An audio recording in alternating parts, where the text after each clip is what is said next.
Taper week can feel pretty weird. You're training less, you might feel a little bit heavier, but you're told to eat a little bit more carbs. So should you be eating less because you're training less? And what should carb loading actually look before race day?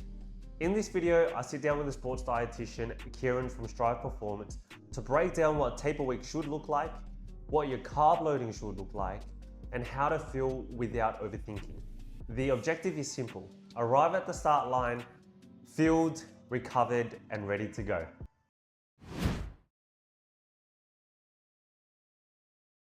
Hey guys, I'm Kev, a Sydney-based running physiotherapist who works with runners from amateur levels to ultra marathon levels with the objective of helping people improve their ability to continue training without being sidelined from injury. And we've got... I'm Kieran, a performance sports dietitian working at Strive Performance. I work a lot in the strength, combat and endurance community, and I'm here today with Kev to talk about some common topics that we come across in our runners. Boom. Bro, I love carnivore diet as a runner. Dude, carnivore diet is actually elite, but not if you're an endurance runner.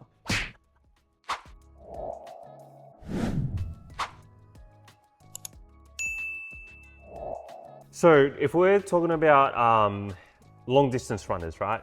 The biggest problems that I face as a physio is that people try to cram a lot of their training, get quite fatigued and start to feel heavy through the legs or get tired, and they think they're getting an effect of not getting fit enough as a result of all the training that I've done, which can lead to injuries. Yeah. From a dietitian standpoint, what are the considerations most runners need to consider when entering a bigger build in their training blocks? So most of the time I see with runners, they're underfueling. And when it comes to underfueling is, you may feel like you're eating enough food, but it might not be the right foods. And knowing that your blocks are going to be increasing and knowing that your runs are going to be increasing, that also has a flow-on effect of you needing to be eating more foods. And by more foods, I'm particularly talking about carbohydrates. Carbohydrates, one, because they are your body's main fuel source, especially during running, because we know largely with your aerobic base, you're using a lot more of your glycogen stores. And when it comes down to breaking down carbs, carbs break down into glycogen, which breaks down to glucose, which feeds your body fuel. Mm-hmm. When you're going higher amounts, it's really making sure that we're eating enough carbs consistently throughout the day. One, to recover, but also two, to fuel you. And if you're looking at, like, say, for example, in your long runs, if you're not eating consistently day after day, and you're not eating enough, you're gonna find yourself underperforming and not reaching the levels that you wanna reach. Mm-hmm. Whether it's pace, whether it's how fast you're gonna be hitting your sprints or whatever session you're doing in your speed sessions, or if you're feeling slow and you can't do the next set or the next lap or whatever it is, yeah, or the next kilometer. Like sometimes you just fall flat and you can't keep going. Like, yeah. And that really just comes down to fueling. Like, yeah, if you have enough fuel or food, you can keep going. And that's the easiest part. Like, who doesn't like to eat? So true. Like, who doesn't like to eat? That's why everyone goes into running, man. Say for example, people are working towards their first marathon or their second, third marathon coming up. From my end, I have a lot of people who are now probably hitting the 30K mark. And generally speaking, looking at the Strava data, is they burn at least 2,500 to 3,000 calories.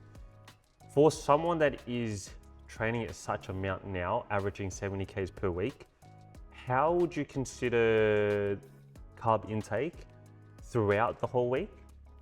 Does someone need to carb load every single Friday, Saturday, leading into the long run?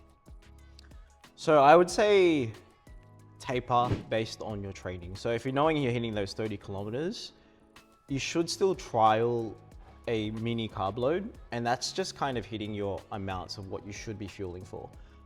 If we're looking at guidelines or like actual areas to kind of like look for how many grams per carbs for your sessions for the day, you're looking at, say, if it's the 30K mark, you're probably doing maybe 2.5, 3 hours, probably on the higher end at like 8 to 10 grams of body weight.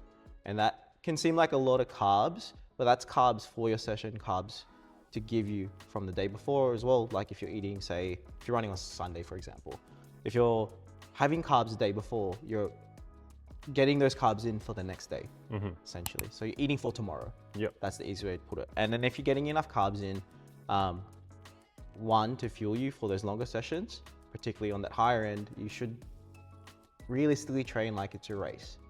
Same thing when it comes to your eating. Realistically, eat the way you should be training for the race day as well.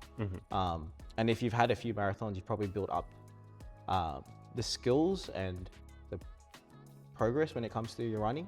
But that's why you should also bring in fueling for nutrition when it comes to that as well. Yeah. And what was the second part? So it was, should we try a mini carb load? Yeah. In my opinion, yes. Because it helps you with your gut adapting to it. But also even on that higher end, your body should you should be able to eat that amount so that you're able to digest a certain portion. Because even though we may eat it, your body might not always digest all of it, absorb all of it. Right. So that's why there's that range. Yeah. And most people find that range that works for them. Yeah. The higher end is because you're training for longer. Yeah. And how would you know if you're not getting enough carbs? If you're not getting enough carbs, you're usually falling flat before you think. So when it comes to like underfueling particularly, if you're feeling like your legs are really heavy, you're getting out of breath and you can't do more, essentially. You've hit the wall, essentially, without recognizing you've hit the wall. Yeah, on a day-to-day basis. On a day-to-day basis. Yeah. And then when it comes to unfueling, even under that fact, that's when you have lower energy. You may lose like your appetite, for example. That's happened to me.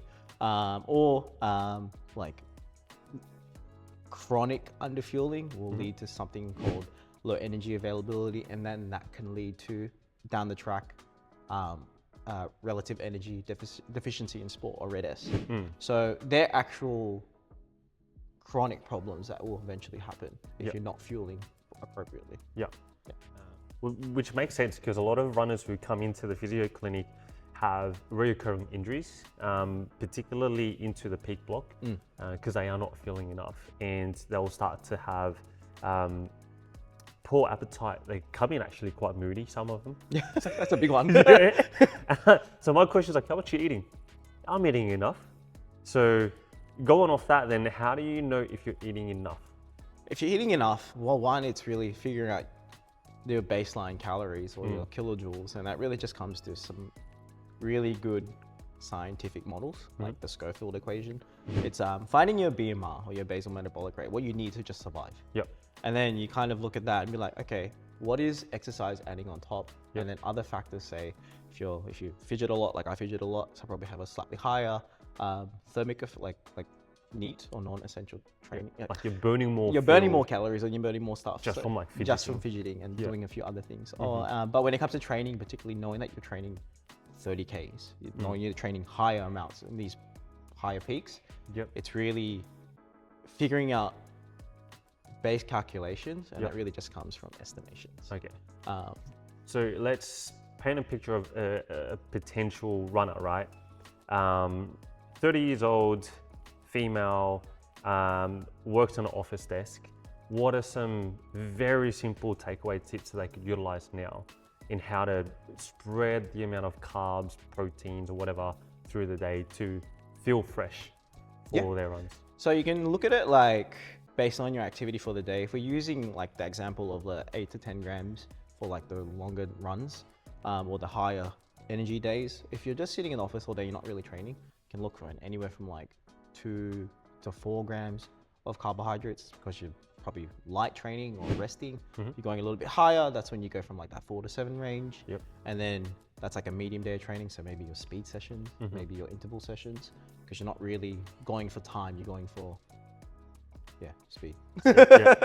And so how it would look like in terms of the food that they bring to work?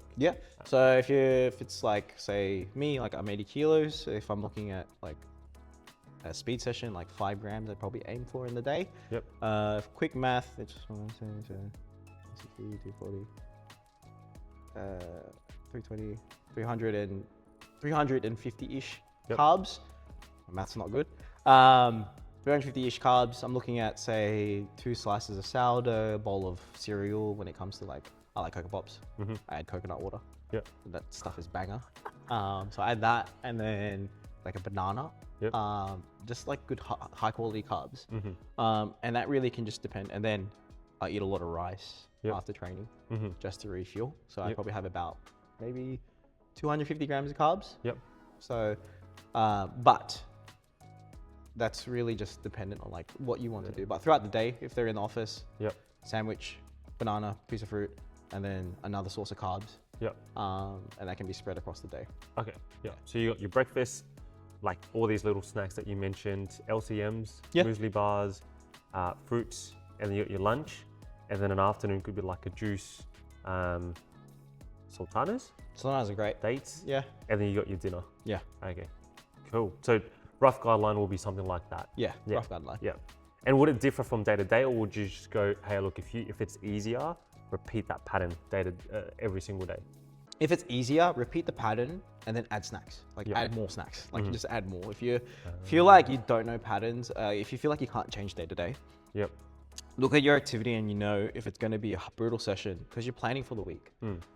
If you're planning for the week, look at your session and be like, okay, this is going to be a harder session. I know I'm going to need more. Mm. So add in an extra snack, add in an extra bit of carbs here and there, and you just time it. Like always aim for 3 main meals. Mm-hmm. One, so you get consistent energy through the day, and then fill in the gaps with what you can. Yeah. Yeah. Cool. So generally speaking, someone who then feels like a session that generally is like a 5 out of 10, now feels like it's 8 out of 10. Most of the time they're underfilled. Yeah. Yeah. Going through the day and they just can't think. Brain fog. Yeah. Underfilled. Probably underfueled. Yeah. Okay.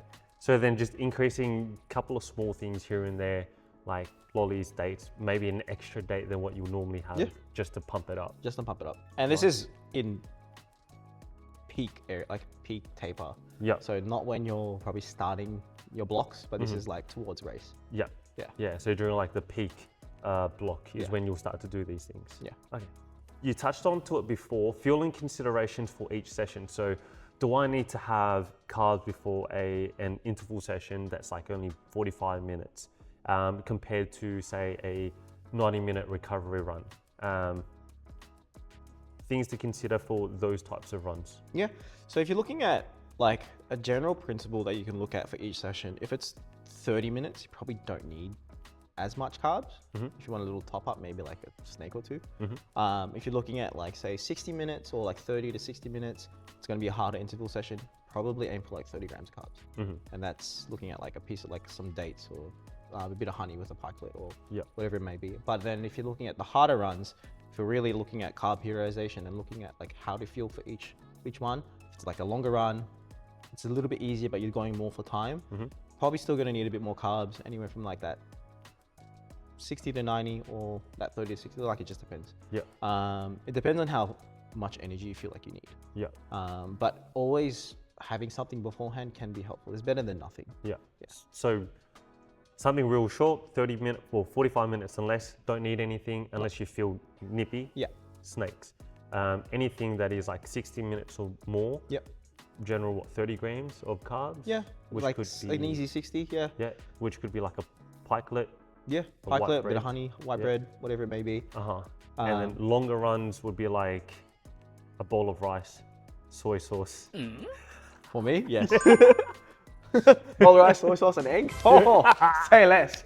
But for most people, if it's those longer runs, it's like like a banana with like a bagel or like some Biscoff. I know some weird ones that happen at the moment. Like another good one is dates, honey, and then they add a few lollies. And then if you don't like eating, people will have liquid carbs, juice, Powerade. If you buy your own carb powder, those are all good options. Bro, my favorite is a banana hot dog. Cuz, what do you mean banana hot dog, bro? Bread, banana, and honey. Okay. Oh, that was not what I was picturing, bro. It's like hot dog bun, banana, and then like soy sauce or like fucking ketchup, bro. I was like, the fuck? What is that? What do you mean, cuz? Bro, that's the best one. Carbs on carbs on carbs. You have a good one. Maybe a caramelized banana. It's like, if you fry your banana, you put some sugar on it, and then you put it in the thing. Cuz this is big back. This is big back talk. Hey, we're gonna come up with that. A caramelized hot dog banana. Dude, elite carbs. Um, Oh, actually, Another one with underfueling. If you're getting sick a lot, that's a big one. Yes. Kev mentioned injuries, but yeah, if you're getting sick a lot, if you have low libido, those are kind of like a lot of red flags that you should look for, especially when it comes to hormonal health. Most people don't recognize it as something, but it can come down to a lot of different things. Yeah. And that's what I mentioned before, like with the underfueling, how it leads to some other things. Yeah. But these are just general symptoms. It can be even more specific to like an athlete. Those are the common things that I see people come in with. They report they get sick a lot, particularly in peak week. So therefore they take a whole week off and then they just have to bounce back up. And that's when the reoccurring injuries start to happen. Because they try to take off where they start. But because of what you said, not eating enough. No, I eat a lot. I just get injured. And sick. So making sure that you have enough. Is it carbs is your primary thing that you want to look at? Or you're looking at protein, your healthy fats? Yeah, everything across the board. But when it comes to fueling, it really is fueling so that you're not in an unintentional deficit. Because you're not trying to lose weight, you're trying to perform. Yeah. And when it comes to eating enough, most people are scared to eat. But if you're eating to fuel like an athlete, you'd be surprised how much you actually have to eat. Yeah. So I always give an analogy to people like on your normal day-to-day base, you have a bucket of a liter. That's how much your body utilizes. But when you run, you sort of need to build a bigger bucket, like 1.5. And people are never filling up that bucket. So that's why they start to feel all these symptoms that you mentioned. Dude, are you a dietitian? No. That's perfect. Perfect. So at the end of the day, carb load, eat as much as you want when you're in peak week. Yeah, pretty much. Or I guess in general, right? As you do more, eat more by adding small things like extra lollies, extra dates, an extra scoop of rice, whatever it is. All carbs. Yeah, just small little things that you don't even feel like you're doing more of. Yeah. Perfect. Cool. Sounds good. And if you get lost, just visit these guys. Dude, just come down. Just say hello. Even if it doesn't have talked about nutrition, just come down.